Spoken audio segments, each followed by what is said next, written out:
বৈঠকে বা সেই আলোচনা সভায় আমি নিজে উপস্থিত ছিলাম, আমি নিজে কাভার করেছি। সারোয়ার তুষার তখন তার সঙ্গে একটু কানে কানে বলছিলেন যে সমঝোতা বা এই ধরনের কিছু, অর্থাৎ এটি শুধু পাটোয়ারির বক্তব্য নয়, যা বোঝা গেল এটা আপনাদের দলেরও বক্তব্য, বিএনপি জামাত সমঝোতা হচ্ছে, আপনাদের দলের কাছে এই ধরনের মেসেজ আছে। কি ধরনের মেসেজ আছে? আচ্ছা, ধন্যবাদ। আমি প্রথমে একটা কথা বলি যে সালাউদ্দিন ভাই যে কথা বলছিলেন যে ধর্ম নিয়ে রাজনীতি করা হচ্ছে, তো যেই বক্তব্য উনি এটা বলছেন সেই বক্তব্য আবার উনিও ধর্ম নিয়ে রাজনীতি করছিলেন। আমি আজকে বক্তব্যটা শুনছিলাম, শোনার সৌভাগ্য হয়েছে। উনি বলছিলেন যে একটি দল আপনার ইসলামের নামে রাজনীতি করার চেষ্টা করছে, মানুষজনকে ইসলামের নামে ভোট চাচ্ছে, তবে আমরা মওদুদির ইসলাম পালন করি না, আমরা মদিনার ইসলাম পালন করি। মানে এই ক্ষেত্রে ধর্মকে টেনে নিয়ে আসা হয়েছে প্রত্যেকেই সুযোগ মতেই, যে স্বাধীনতার পর থেকে বা আগ থেকেই বাংলাদেশে রাজনীতির একটা হাতিয়ার মানে ধর্ম। শেখ হাসিনা 96 ইলেকশনের আগে পরে মাথায় পুট্টি পরে তসবি হাতে নিয়ে ভোট চাইছে। এরপর দেখেন ইলেকশন আসলে বাম দল সবাই যারা নিয়মিত ইসলামী দলগুলোকে গালিগালাজ করে তাদের মাথায় টুপি উঠে যায়। এটা বাংলাদেশের আবহমান চরিত্র, এটা থেকে বের হয়ে আসতে হবে না। আবার বাংলাদেশে ইসলামী রাজনীতিরও বিভিন্ন ধারা আছে, মানে জামাতের ইসলাম একরকম, ইসলামী আন্দোলনের ইসলাম আরেক রকম, হেফাজত ইসলামের ইসলাম আরেক রকম, আবার আপনার তরিকত ফেডারেশনের ইসলাম আরেক রকম। আর এই প্রত্যেকটা দল একজন আরেকজনকে কাফের, মুশরিক, মুনাফিক, মানে একজন আরেকজনকে এইভাবে বলতে বলতে অহরহ করে ফেলছে। তা আসলে বাংলাদেশের মানুষ এক সময় দ্বিধাগ্রস্ত হয়ে পড়ে যে আসলে কোন ইসলামটা আমরা ধরবো। তবে বাঙালির এই ভূখণ্ডের একটা ইসলামিক ধারা আছে, যেটা বিভিন্ন সাহাবাদের যুগ থেকে যারা এখানে এসেছে একটা সভ্যতাগত ধারা গড়ে উঠেছে।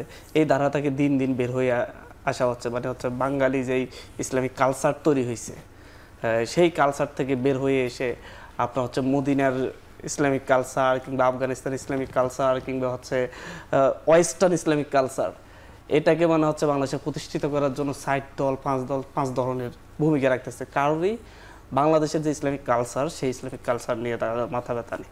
এটা একটা বিষয় গেল। আর প্রশ্নটা ছিল পাটোয়ারি ভাই বলছিলেন যে বিএনপি জামাতের মতো সমঝোতা হচ্ছে। আসলে দেখেন যে বিএনপি জামাতের রাজনীতির মধ্যে একটা রসায়ন আছে। এই রসায়নটা একেবারে মানে স্বাধীনতার পর থেকে জামাত নিষিদ্ধ ছিল, সেখান থেকে 77-এ আপনার মেজর জিয়া রহমান এসে জামাতকে আবার রাজনীতি করার সুযোগ করে দিলেন। 91 থেকে 96 বিএনপি জামাত একসাথে ক্ষমতায় ছিল, মানে জামাতের সমর্থন নিয়ে বিএনপি ক্ষমতায় ছিল।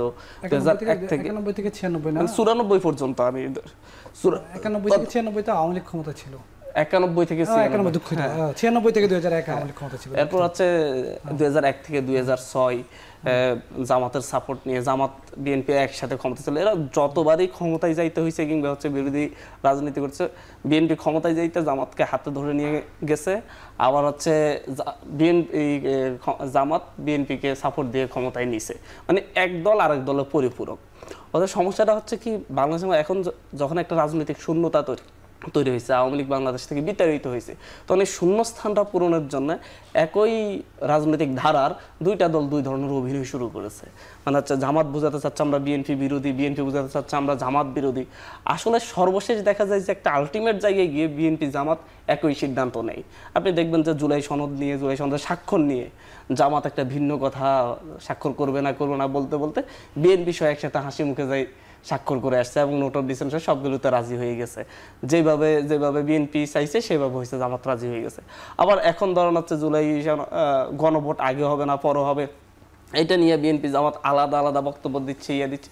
আপনি হঠাৎ করে দেখবেন যে কোনো কারণে দুইজনের মধ্যে সমঝোতা হলে আবার একসাথে হয়ে গেছে। আমরা বলি আমরা এনসিপি বলি জেলাও সেই কুদু। এই দুইটা রাজনৈতিক দল আহ্বান কালতে মানে বাংলাদেশের রাজনৈতিক ইতিহাসে সবসময় একসাথে ছিল। মাঝে মধ্যে একটু ওই যে ঝগড়াঝাটি হয় না, ইয়ার মধ্যে আপনার দুই ভাইয়ের মধ্যেও ঝগড়া হইতে পারে, মায়ের পেটে ভাইয়ের মধ্যে, এই ধরনের একটু মনোমালিন্য হইলে বিরোধিতা করে, আবার এটা কাটাই উঠলে সমঝোতা হইলে আবার সব ঠিকঠাক। এরা কখনো একজন আরেকজন ছাড়া চলতে পারবে না, অপরের পরিপূরক। সেই জায়গা থেকে আপনি যেটা বললেন এনসিপির উপর চাপ করতেছেন, এনসিপির উপর চাপ করার কিছু নেই। এনসিপি এই বিএনপি জামাত আওয়ামী লীগের যে রাজনৈতিক ধারা, সেই রাজনৈতিক ধারার বাইরে গিয়া এনসিপি আরেকটা নতুন রাজনৈতিক ধারা তৈরির চেষ্টা করতেছে, এনসিপি আরেকটা নতুন রাজনীতি করতে চাচ্ছে। তাদের যেই রসায়নের রাজনীতি ছিল আওয়ামী লীগ, বিএনপি, জামাত এদের মধ্যে, সেই রসায়নের রাজনীতির বাইরে গিয়ে বাংলাদেশপন্থী একটা রাজনীতি, বাঙালি সভ্যতা কেন্দ্রিক, বেঙ্গল বেসিনের সভ্যতা কেন্দ্রিক একটা রাজনীতিক ধারা প্রতিষ্ঠার জন্য আমাদের এই এনসিপি চেষ্টা করে যাচ্ছে, এবং এটা নিয়ে চাপের কিছু নেই। এনসিপির ধারাবাহিকতায় আছে। জি